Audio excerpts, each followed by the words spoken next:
todos? Una buena tarde. Vamos a cambiar nuestra temática el día de hoy y así lo vamos a hacer seguramente en las próximas sesiones de clase virtuales. Vamos a trasladarle, antes de dar inicio a la explicación y al tema, un laboratorio que ustedes ya tienen en su Classroom. Algunos seguramente ya empezaron a trabajarlo, pero quisiera darles a ustedes aproximadamente 15 minutos para que puedan desarrollarlo. Es un laboratorio voluntario, simplemente es de preguntas de respuesta de opción múltiple de falso o verdadero. 15 minutos es más que suficiente para poderlo responder. Y cuando concluyen los 15 minutos, el examen se va a cerrar y entonces vamos a trasladarles a ustedes las respuestas y la nota que obtengan, que no tiene ningún valor para efectos de acumulación de zona o de examen. Buenas tardes, disculpe. ¿Sí? Dice que a mí el laboratorio no me lo abre. No, por supuesto, porque lo estoy abriendo hasta ahorita, Almita. Ay, disculpe. Hasta ahorita no, ahorita ya está abierto. Ustedes tienen 15 minutos, son las 3:46. Cuando el reloj esté marcando, haya transcurrido las 4:02, el laboratorio se va a cerrar y ustedes van a recibir la nota que obtuvieron y las respuestas buenas y malas que obtuvieron. Esto sirve simple y sencillamente como un apoyo para ustedes. Así que quien quiera lo hace, quien no, pero les digo exactamente a las 4, cuando el reloj esté marcando las 4:03, el laboratorio se va a cerrar. Así que los veo en 15 minutos. Puedan trabajar los que quieran hacerlo. Gracias, licenciado. Gracias, licenciado.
Licenciado, disculpe una duda. Para resolver dudas sobre el ejercicio hasta después del tiempo, ¿verdad?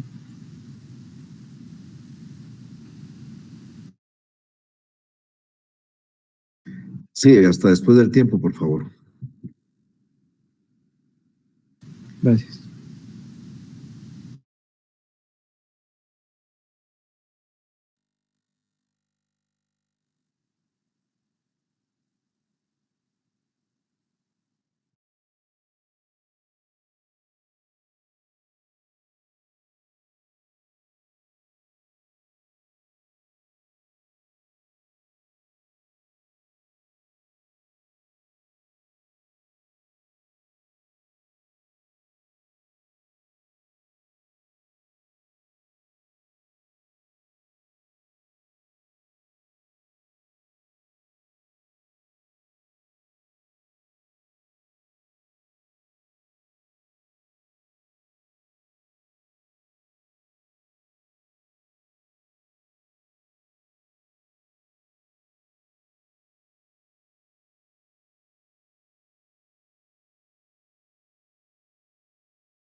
Tienen un minuto más para enviar su evaluación. Lo vamos a cerrar en un minuto.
Muy bien. Ya ustedes han recibido también la nota de este laboratorio voluntario. El valor era 10 puntos. Veo, según las estadísticas que tengo a la vista, el promedio es de 5 puntos. Eso me da la pauta que muchos no leyeron lo del articulado, de las reglas de competencia que yo les había pedido, pero bien, estas son parte de las prácticas y las experiencias a las que vamos a estar o los vamos a someter para que ustedes pues comiencen a involucrarse un poco más en el ámbito del derecho procesal civil. ¿Habrán algunas dudas o inquietudes? Por favor, yo voy a dar una explicación después, si hay preguntas o dudas, pero voy a empezar con el siguiente tema que nos corresponde y al concluir, pues harán las preguntas que ustedes quieran realizar, no solo en relación al laboratorio, sino al tema que estemos abordando o al tema que abordamos la semana pasada. El día de hoy nos vamos a involucrar a analizar, a mi criterio, un tema importante y fundamental. Inicial para conocer el proceso civil, que no es ni más ni menos que los principios procesales. Cuando nosotros nos enseñaron en Introducción al Derecho qué era el derecho, recordarán ustedes que en algunas definiciones se incluía el derecho como un conjunto de normas y de principios. Pues normalmente las normativas tienen principios procesales, o tienen principios dentro del ámbito del derecho y el derecho procesal no se queda atrás. Es más, estos principios de los que voy a hablar yo el día de hoy son principios en los cuales realmente se edifica el ordenamiento jurídico procesal. Son de suma importancia, aunque las normas no lo dicen, no literalmente establece el principio. Del análisis de cada uno vamos a ir entendiendo los principios que aquí yo voy a explicar. Varían, en otras legislaciones hay algunos otros principios más, pero normalmente los principios de los que voy a hablar son universalmente reconocidos. Y son principios que vamos entendiendo, creo que con las explicaciones. Yo voy a estar hablando de un principio procesal, voy a decir en qué consiste y voy a tratar de ejemplificando dentro del proceso.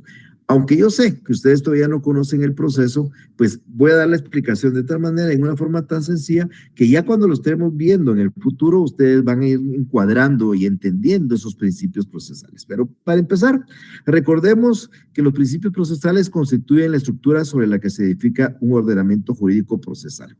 Y por supuesto también constituyen instrumentos para interpretar la ley procesal. Como les decía hace unos minutos, son reglas universales, son reconocidas, rectoras del proceso en muchísimos procesos y por supuesto con ellas nos permiten construir los ordenamientos jurídicos procesales. En algunos prevalece un principio, en otros otro principio. Las legislaciones de nosotros pueden variar, pero por supuesto, por ejemplo, el proceso penal tiene algunos principios muy distintos que no tiene el proceso civil, pero normalmente la mayoría de principios se recogen en todos los procedimientos que nosotros estemos analizando, no solo en Guatemala, sino a nivel inclusive universal. Entonces, ya entrando un poquito de lleno en estos principios, vamos a hablar de un primer principio que a mi criterio es un principio importantísimo y es el principio dispositivo. Para ello solo quiero recordarles a ustedes, o contarles diría yo más que todo, que hace 25, 30 años antes que entrara en vigencia el Código Procesal Penal, Había una gran diferencia, bueno, y todavía existe, por supuesto, pero era una gran diferencia entre el principio dispositivo del proceso civil y el principio inquisitivo del proceso penal. ¿En qué consistía el principio inquisitivo? En que el Estado era juez y era parte. El juez acusaba, el Estado acusaba y el Estado juzgaba. Era un principio inquisitivo, proveniente de la Inquisición. Eso cambió, por supuesto, con la entrada del Código Procesal Penal vigente, en el cual el principio ya no es el principio inquisitivo, sino el principio acusatorio, donde ustedes bien saben que quien lleva la persecución penal y la acusación penal, perdón, es el Ministerio Público. En el proceso civil, el principio es muy distinto a este, es un principio dispositivo que, como ustedes pueden entender, simple y sencillamente se refiere a disponer. El principio dispositivo significa que el proceso civil está a su disposición. Yo voy a tratar de poner un ejemplo. Se me ocurre en este momento que a la oficina de ustedes llega una persona aduciendo, vamos a pensar, aduciendo que le alteraron los linderos de su propiedad. O sea, él es dueño de una propiedad y otra persona comenzó y alteró los linderos y se metió dentro de su propiedad. Más adelante ustedes van a conocer qué clase de proceso hay que promover para esto. Pero bien, entonces sucede que ustedes tienen a disposición el proceso para llevar este asunto ante un órgano jurisdiccional. Y cuando digo que está a disposición es que primero ustedes van a disponer si se presenta o no se presenta la demanda y si se presenta, cuándo se presenta. En el ámbito penal, recuérdense que la denuncia es obligatoria, la denuncia penal es obligatoria si no hay omisión de denuncia. Aquí no. Aquí, basado en el derecho subjetivo que tiene su cliente, le va a decir, licenciado, ¿qué piensa de esto? Usted le va a explicar y le va a decir si presente la demanda. Y usted la va a redactar. Ahí empieza parte del principio dispositivo. Ustedes disponen cuándo la van a hacer. Y después de esto, pues por supuesto, va a venir a redactar su demanda y ustedes van a relacionar ciertos hechos en la demanda. Y ustedes, a relacionar los hechos, ustedes van a disponer qué hechos van a relacionar. Yo no digo pues que pudiera yo inventar hechos o podría decir cosas reales. Lo normal es que si ustedes quieren ganar un proceso, pues tienen que hablar con la sinceridad para hechos que ustedes puedan demostrar. Explico esto porque en alguna oportunidad, o varias oportunidades, pues yo he tenido clientas, una mujer, una señora, me recuerdo yo, que iba asustada, preocupada, triste, porque el esposo, que la había abandonado 2 años atrás, que de un día para otro desapareció de la casa, se había ido con su secretaria y vivía con la secretaria, le estaba presentando una demanda de divorcio. Y de la lectura de la demanda de divorcio, mi clienta era infiel, mi cliente le daba malos tratos, mi cliente la trataba de lo peor. Ya me explicaba, mire, licenciado, lo trataba de lo mejor, su comida, su ropa, todo, requete bien, y de repente desapareció y se fue.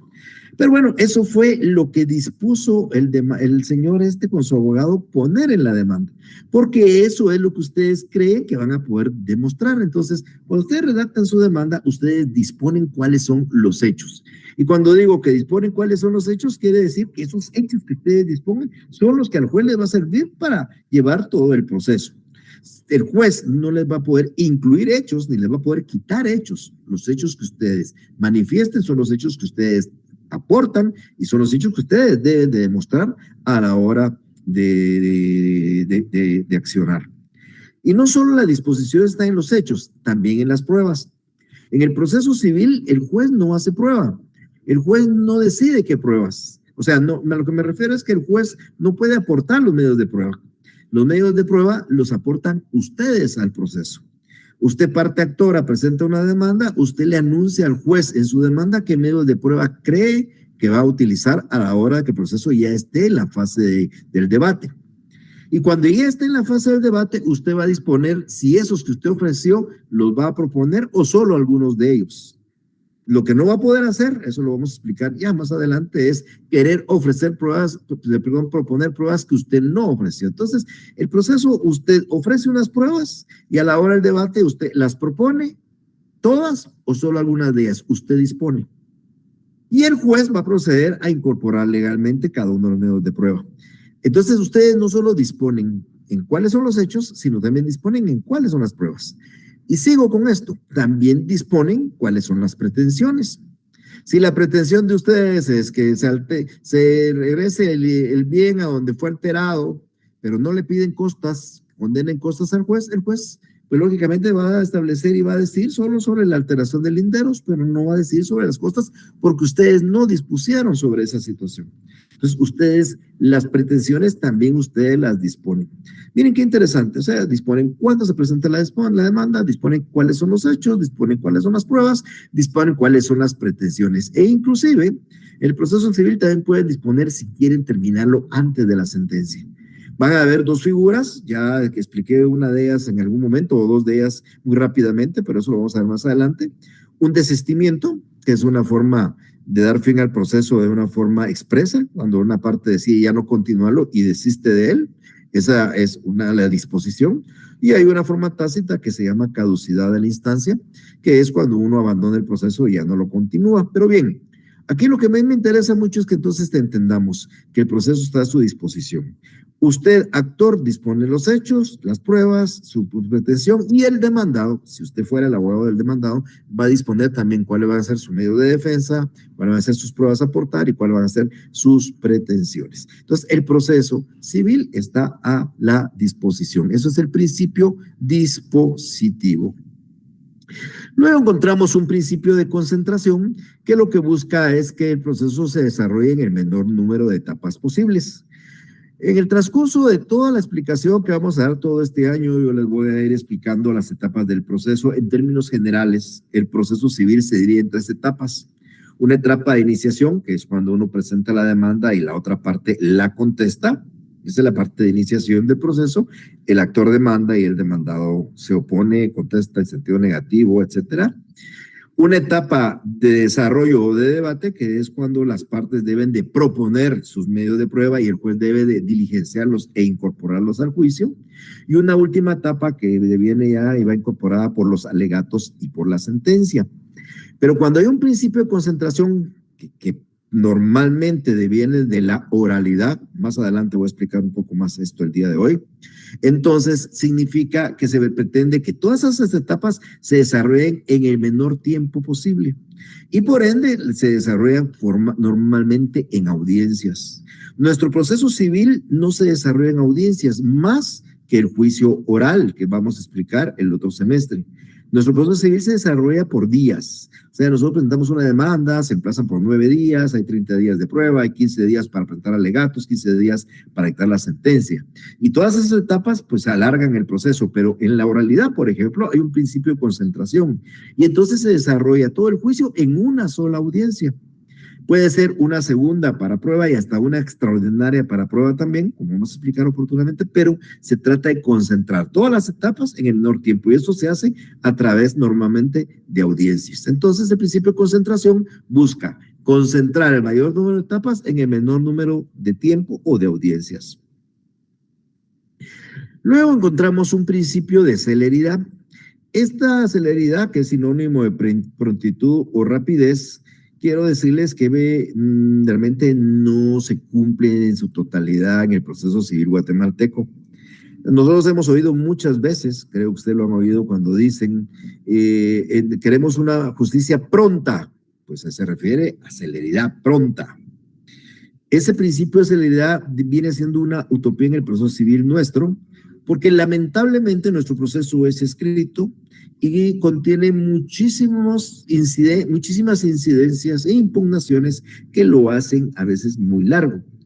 En el papel, si yo hago cuentas desde que presento la demanda sin incluir el acto de la resolución y el acto de la notificación que hace el órgano judicial del proceso, un juicio ordinario dura 69 días hábiles.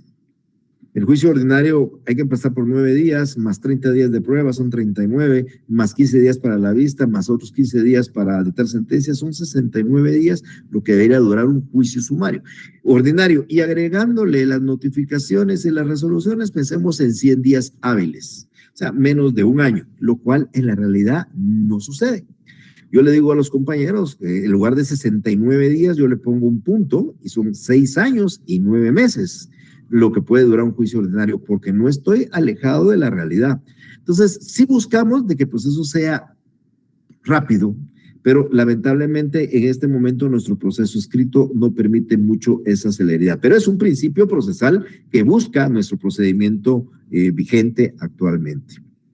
Luego tenemos un principio de inmediación, porque vean, quiero decirles que aunque el código data del año 1964, está cumpliendo 60 años exactamente en este año de su existencia, en alguna época, hace muchos años por supuesto, en un tribunal habían 3 audiencias al mismo tiempo, y ustedes dirán, ¿y cómo un juez puede estar en 3 audiencias? Pues no estaba en ninguna de las audiencias.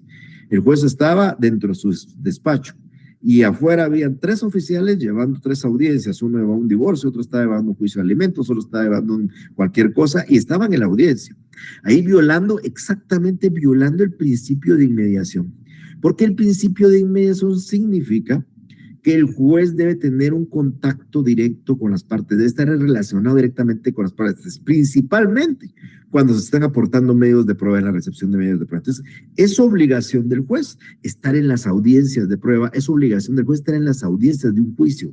Entonces, ese es el principio de inmediación, cercano a alguien, el juez cercano a las partes, el juez en contacto directo con las partes, principio de inmediación. Luego de esto encontramos un principio de preclusión importante también en el proceso civil, es un principio de orden, significa precluir es cerrar etapas. Cuando yo les decía a ustedes el examen termina a las 4:03, es que ya después a las 04 y ya no se puede entregar el examen. Cuando lo hagamos en forma presencial, pues es muy difícil cumplir con eso de la preclusión, porque el examen, yo digo, te terminó y todos siguen contestando, y yo digo, ya se terminó y todos siguen contestando, y entonces no, en el proceso civil, el orden es que si a usted le dan 30 días para prueba, mi estimada amiga y amigo, el día 31 usted ya no puede aportar prueba. Entonces, no va a dejar a última hora, tiene 30 días para prueba, use los 30 días desde el primer día. A usted le dan 3 días para interponer una apelación, no lo va a dejar para presentar el 4º día porque se lo van a rechazar porque ya precluyó. A usted le van a dar tantos días, por ejemplo, en un juicio sumario, utilícelos y hágalos. Lo que aquí se busca es orden. Imagínense ustedes que se presentara una demanda y circular todo y antes de dictar sentencia, alguien dijera, ay, señor juez, se me olvidó una prueba y regresemos a la etapa de prueba. No es posible. Se cierra una etapa, se abre la siguiente. Este es el principio de preclusión. Transcurrida una etapa, se cierra, no podemos regresar a ella. Ese principio de preclusión es fundamental porque lo que da, reitero, es orden dentro del proceso. Luego tenemos un principio de eventualidad. Eso quiere decir para una cuestión eventual. Lo que sucede es que el procedimiento civil a nosotros nos da la oportunidad de presentar, por ejemplo, una excepción o presentar todas las excepciones. Y el principio de eventualidad lo que significa es que todos los medios de defensa los presentemos en el mismo momento para la eventualidad de que uno no proceda y esté el otro ahí. Entonces, el principio de eventualidad. En algún momento, ya no existe ese procedimiento, pero en algún momento, en el ámbito penal, por ejemplo, se daba la posibilidad de que uno planteara una apelación y si no se la denegaban de una vez si planteara una apelación y no otorgara, de una vez pidiera que se elevara.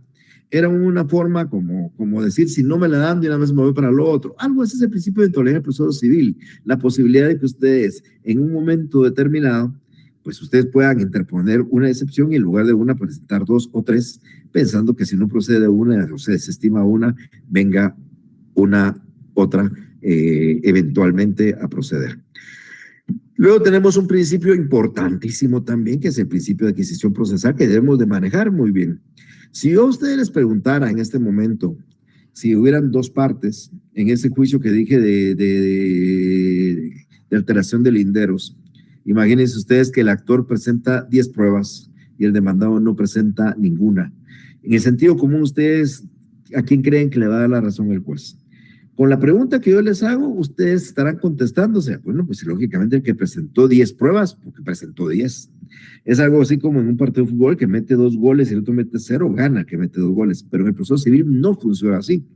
En el proceso civil ustedes presentan 10 pruebas, el juez las admite y las recibe.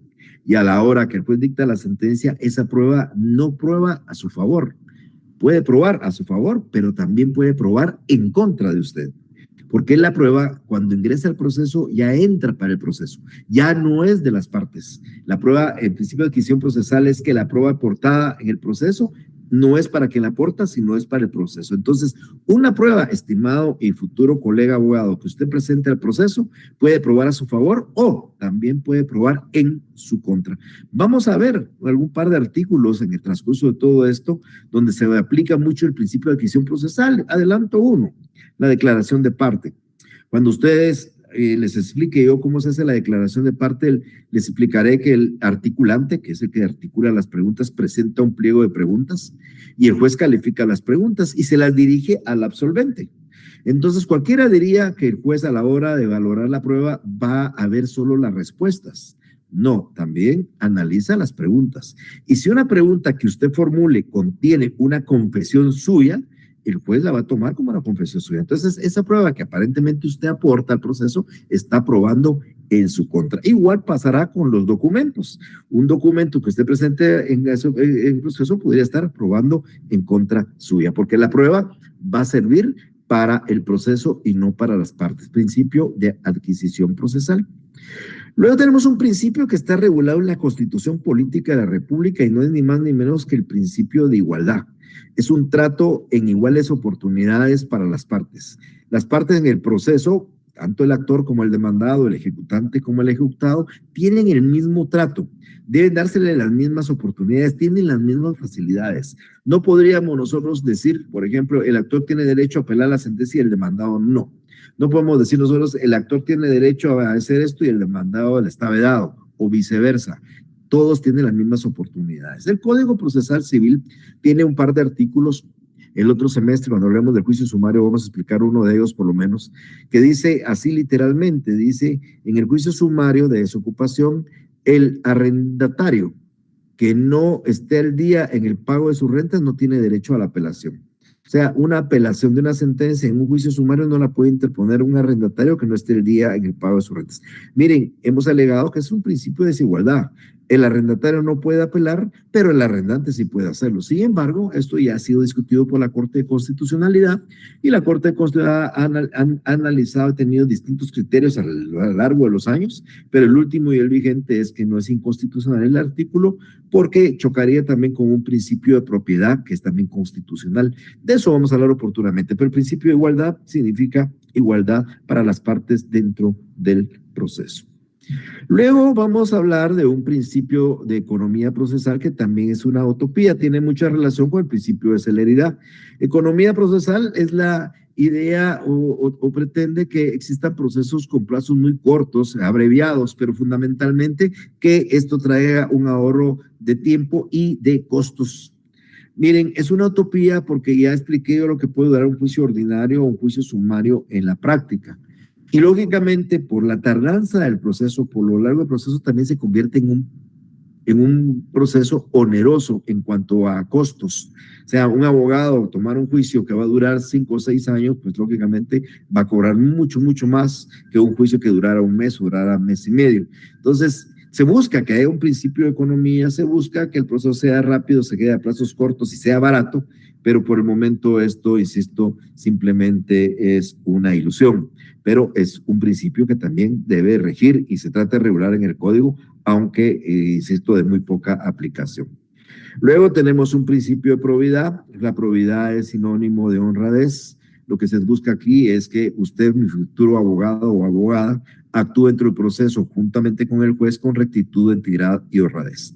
Cuando yo hablo de esto, pues es tratar de no violar, por ejemplo, los principios de ética, para empezar, de actuar de mala fe dentro del proceso. Yo digo de mala fe porque, por ejemplo, testigos, se pueden llevar testigos falsos, porque se pueden llevar documentos falsos, porque se pueden plantear muchas impugnaciones para tratar el proceso y lógicamente eso no es actuar con probidad. La idea es que todos actuemos con rectitud, con honradez dentro del proceso y pues que obtengamos al final una justicia como debe ser. Luego tenemos otro principio que es el principio de escritura. Quiero contarles, creo que eso ya lo saben ustedes, pero contarles que el proceso de nosotros en el 90% del proceso es escrito. Y ustedes dirán todavía, ¿por qué escrito? Bueno, nuestro código va a cumplir 60 años, el Código de Enjuiciamiento Civil anterior pues también era escrito y todo lo escrito viene desde la época en que nos conquistaron los españoles. O sea, desde que la conquista se dio en Guatemala, todo ha sido por escritos. En la época colonial, si se quería hacer una solicitud a España, al reinado de España, había que hacer un documento que se iba por una de las carabelas y tardaría meses o años en ir y regresar con una respuesta. Así funcionaba en esa época y siempre siguió siendo escrito. Esto ha ido cambiando en los países anglosajones, en los países de Sudamérica, ya el procedimiento se convirtió en un procedimiento oral, pero en nuestro país todavía prevalece la escritura. Y cuando digo prevalece no quiere decir que es el 100% de escritura. Hay actos que son orales y de hecho tenemos un proceso oral, pero nuestros procesos ordinarios, sumarios, las ejecuciones que vamos a estar analizando son procesos escritos. Ustedes quieren hacer una demanda, es escrita, quieren interponer un recurso, es escrito, quieren hacer un alegato, tiene que ser por escrito. Ahora, claro, hay excepciones y por eso también en el proceso civil vamos a encontrar un principio de oralidad, que es cuando en el proceso sí podemos desarrollar actos en forma verbal. Este principio es menos en el proceso civil nuestro, solo lo vamos a encontrar en el juicio oral que vamos a ver el otro semestre. Y aquí era donde yo les decía, lo que me lleva al principio, que cuando un proceso es oral, porque prevalece la oralidad, en este juicio prevalece el principio de concentración e inmediación. Porque en un juicio oral se desarrolla en audiencias, principio de concentración. En el juicio oral que vamos a ver el otro semestre se desarrolla en una sola audiencia.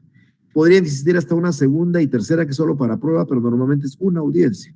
Y la debe presidir el juez. Por eso en esos juicios orales prevalece la concentración y la inmediación. El otro semestre vamos a hablar de ese juicio oral. Ahí ustedes sí pueden hacer una demanda en forma verbal, pueden interponer un recurso en forma verbal, pueden hacer un alegato en forma verbal. Luego tenemos un principio de legalidad. Hace algunos días, en nuestra clase presencial, cuando empezábamos a hablar un poco del derecho procesal civil, yo les decía a ustedes y trataba de ejemplificar el principio de legalidad en el ámbito del derecho sustantivo. Se recordarán que les hablábamos un poco del matrimonio y les decía si yo podía casarme con una señora de 80 años. Y vamos a la respuesta de que sí. Bueno, siendo yo soltero, pues actualmente estoy casado, no podría, pero siendo yo soltero, pues, sí podría casarme con una señora de 80 años, porque la ley no me prohíbe casarme con una señora de 80 años. Yo tengo 62, me llevará 20 años la señora, pues, ¿verdad? Pero me hacían un jovencito de 18 casándose con una de 80. ¿Por qué lo puede hacer? Porque la ley no se lo prohíbe. Ese es el principio de legalidad en el ámbito sustantivo, en el ámbito del derecho civil. Pero en el ámbito del derecho procesal, la legalidad es a la inversa. Les decía yo, la legalidad significa, principio de legalidad, que tenemos que hacer las cosas como dice la ley. Si a nosotros la ley nos dice, y hay que cumplir con A, B, C, D requisito, hay que cumplir con A, B, C, D requisito. Si nosotros no cumplimos con uno de los requisitos, ese acto puede ser nulo. Entonces, nosotros tenemos que hacer los actos legales. Entonces, daba el ejemplo en la otra sección y les decía, las notificaciones. Las notificaciones ahora se hacen electrónicas. Pero antes, por ejemplo, ya existen notificaciones personales cuando no existe lo electrónico. Entonces, hay cédulas de notificación y dice que la notificación debe contener la hora. En las electrónicas también va esa cédula de notificación, va la hora y la firma del notificador y la fecha. Así dice la ley. Entonces, ¿qué sucede si yo hago una notificación y la notificación no va firmada? Esa notificación se convierte en nula. ¿Por qué? Porque ha violado el principio de legalidad. La ley decía que tiene que estar firmada y como no está firmada, pues entonces no es legal. Entonces, ese es el principio de legalidad. Si el acto que ustedes tienen que desarrollar debe fundamentarse en una norma legal y debe desarrollarse como lo dice la norma. Y esa es la forma en que hay que hacerlo. Si nosotros incumplimos con esos requisitos, el acto procesal puede ser susceptible de declararse nulo. Para eso hay un medio de impugnación que se llama nulidad, que vamos a ver a finales de este semestre, pero es importante resaltarlo. Entonces, ese es el principio de legalidad. Entonces, yo hice una mala notificación, esa notificación es nula. Pero, ¿qué pasaría si pues yo no impugno la notificación o ni siquiera me percato de ella? No podríamos dejar abierto este espacio y decir, por ejemplo, bueno, dentro de 5 meses me di cuenta de que la notificación no iba firmada y cuando ya el juicio estaba por dictar sentencia voy a alegar que la notificación se hizo mal. No, hay otro principio que es el principio de convalidación que hace válido ese acto y lo hace válido porque nosotros no alegamos su nulidad. Entonces, cuando esa notificación no cumplió con un requisito y era nula, pero yo no alegué su nulidad, automáticamente acepto el acto nulo y lo convierto en válido. Se llama principio de convalidación. Entonces, puede ser que yo lo acepte expresamente. A mí me notifican, me hacen mal una notificación, me están dando audiencia por 5 días y yo le digo al juez en mi documento, mire, a pesar de que no se firmó la notificación, me doy por enterada, acepto el error, pero lo convalido. O simplemente no digo nada, pero me dan un tiempo de audiencia y ese tiempo yo lo evacúo y lo manifiesto, sin decir que para mí la notificación era nula. Entonces, convalido el acto. El acto de convalidación permite revalidar un acto nulo y convertirlo en un acto válido.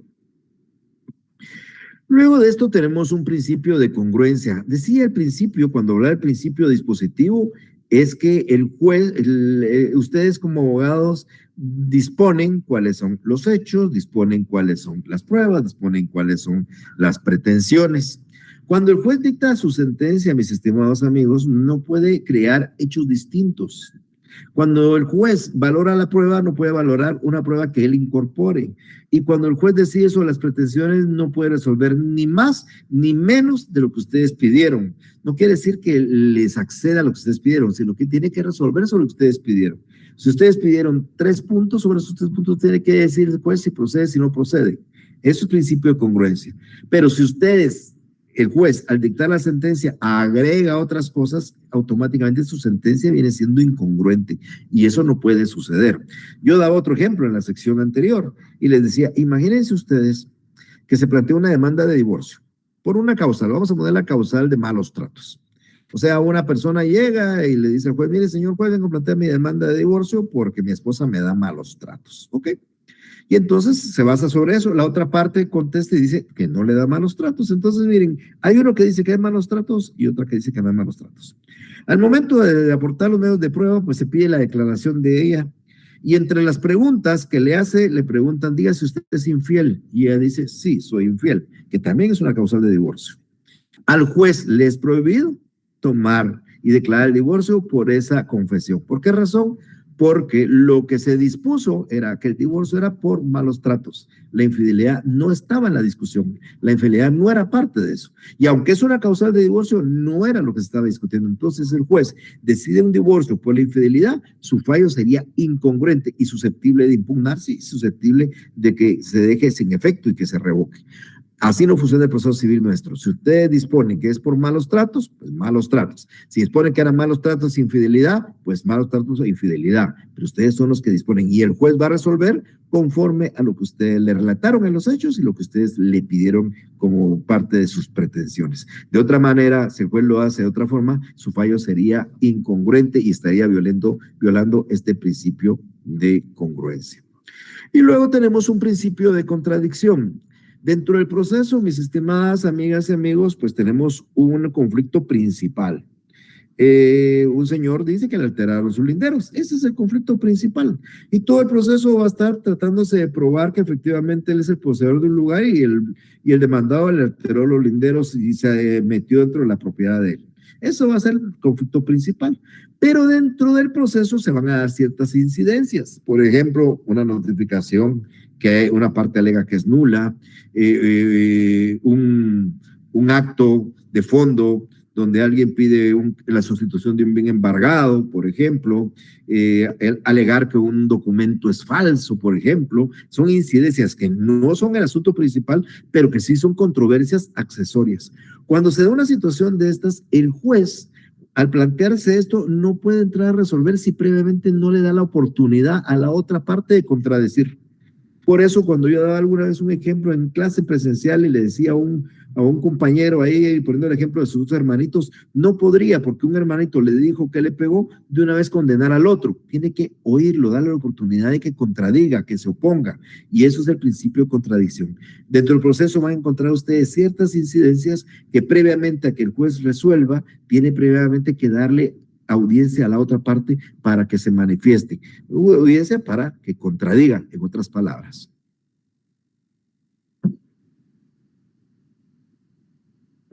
Bueno, aquí concluimos estos principios en términos generales, creo que son de los más importantes.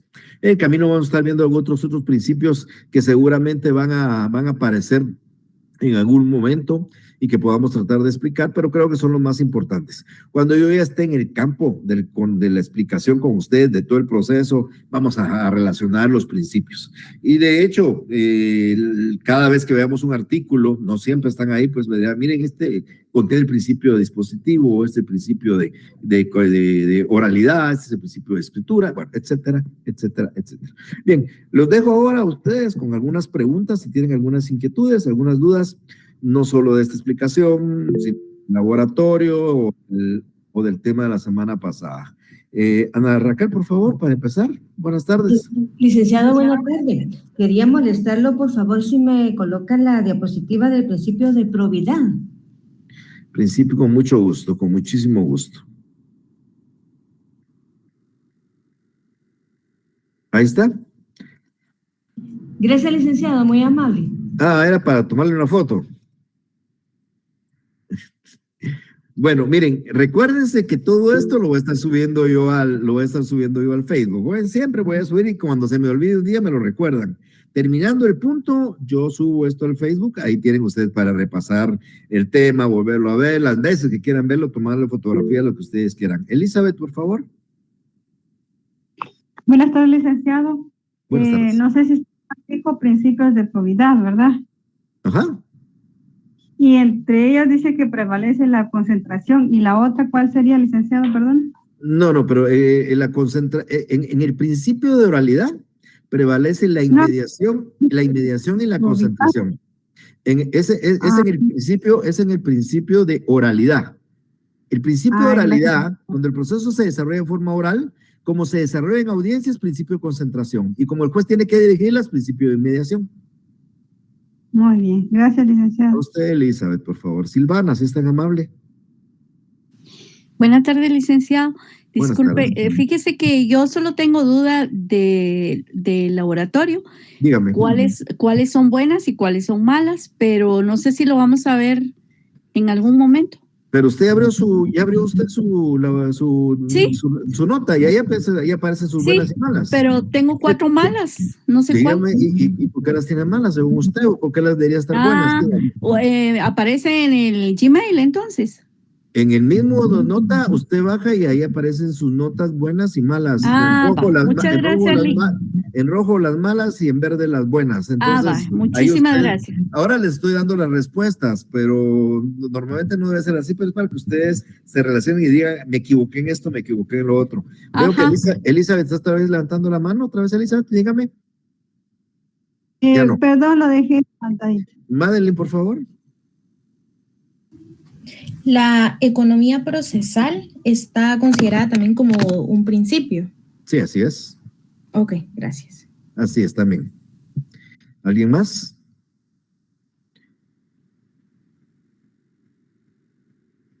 Dice Marcos que no le entregó ninguna prueba. Puede ser que no haya puesto bien su correo, Marcos.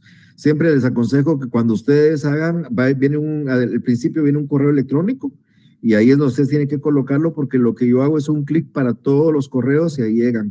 Me imagino que al 95% le tuvo que haber llegado, pero lo que pasa es que si me equivoco en el correo electrónico y no lo coloco bien, lógicamente no voy a recibir la nota. ¿Ven? Entonces siempre que hagan una prueba, hagan eso para evitar esas circunstancias. Esto que yo estoy haciendo en los laboratorios, los hacíamos nosotros cuando eran nuestras clases virtuales y lo hacíamos siempre, porque nuestros exámenes parciales y finales eran más o menos de la misma manera, con tiempos perentorios. Los exámenes duraban 30 minutos, de 30 preguntas o 35, porque todavía les daba oportunidad para la primera parte de contestar, porque he creído que si ustedes estudiaron en un minuto, ustedes leen la pregunta y leen la respuesta para simplemente marcar un falso o verdadero, opción múltiple, ¿verdad? No es mayor tiempo. Ahora, en los exámenes presenciales, pues lógicamente varía. Sin embargo, mi idea es que ustedes con esto vayan analizando, revisen, digan, me equivoqué, les sirva, pues al final es un repaso para ustedes y les invito a leer y cuando haya alguna duda, porque crean que me equivoqué yo, porque me pude haber equivocado al preparar el formulario, entonces ustedes, pues por supuesto también me permiten decírmelo para que podamos corregirlo. José Rodolfo, por favor. Sí, licenciado, con una duda sobre una pregunta. Requiere usted promover un juicio de reparación de daños. Sí. Vaya. Y, por ejemplo, yo puse juez de paz civil, pero la respuesta buena era primera instancia, en el primer Ajá. progreso. Pero, Ajá. o sea, si no hablaba como de cuantía ahí en la pregunta, entonces, ¿cómo podía saber uno si era civil o era primera instancia o era de paz? Bueno, si no se puso cuantía, es indeterminado. Si le hubiera puesto yo la cuantía, le pongo el monto, pero no se puso la cuantía. Los juicios de daños muchas veces no son cuantificables en un juicio de expertos, ¿verdad? Entonces, si no se le puso, aunque yo creo que se puso de valor indeterminado, creo yo que se puso en la pregunta. Así recuerdo yo. ¿No? Sí lo puso, yo leí mal. Sí lo puse, ¿verdad? Sí lo puso, yo leí mal, licenciado. Entonces, sí, bueno, pero si no le pongo yo monto, tómelo como indeterminado, si no se le pone un monto. Ahora, si se pone el monto es porque se está determinando. Sin embargo, ahí sí le puse yo el valor indeterminado, y como es valor indeterminado, instancia siempre, ¿verdad? José Rodolfo, siempre instancia, valor indeterminado, siempre instancia. Y daños en el lugar donde se ocasionaron. Entonces, ahí era juez de primera instancia civil del Progreso, creo yo. Algo así me recuerdo. Gracias, licenciado. Vaya, José Rodolfo. ¿Alguien más que quiera preguntar? Bueno, la próxima sesión, el martes, ya en forma presencial, la otra semana, nos vemos por allá, y si también tienen preguntas allá de lo que sea, por favor, ustedes no se limiten a preguntar, que yo siempre estaré a disposición de darle las respuestas que se necesiten, por favor. Tengan una feliz tarde. Nos vemos entonces hasta el próximo martes, con permiso. Gracias, licenciado.